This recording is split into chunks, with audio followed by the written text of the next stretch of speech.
Նրանք էլ մեր հայրենակիցներն են։ Սիրտս արյունով ալացվում իրանց մասին։ Որ մտածում եմ, թե ոնց են տնավերը։ Նույնը կարող է մեր ժողովրդին լինի։ Շատ ցավալի է։ Հայ ենք, հասկանում եք, հայ ենք։ Պիտի ասեն հայ, վերջ, արցախցի, գիրովականցի, վայքեցի, հայ ենք եւ վերջ։ Մարդիկ տուն են կորցրել, հայրենիք են հող են կորցրել, հող են կորցրել, եկել են ստեղ ու չգիտեն ինչ անեն։ Այսինքն վերնախավի մի քանի հոգու պատճառով ժողովուրդը չպիտի տուժի։ Ժողովուրդը չպիտի տուժի։ 5 երեխա, 6 երեխա, վերջած ձեռները մանր երեխեք եկել են, բա ինչ անեն։ Ինչ անեն։ Ես չգիտեմ, ես շատ այդ հարցով շատ տվայտվում եմ։ Ես չգիտեմ ինչ ասեմ։ Ես չգիտեմ, այսօր նոր կարդում եմ մի հայ գրել է, անգաղափար, չեն հասկանում,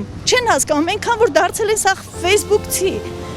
չեն հասկանում ինչ են խոսում, ինչ են ասում, ինչ են ժողովրդին պառակտում, ինչ են պառակտում։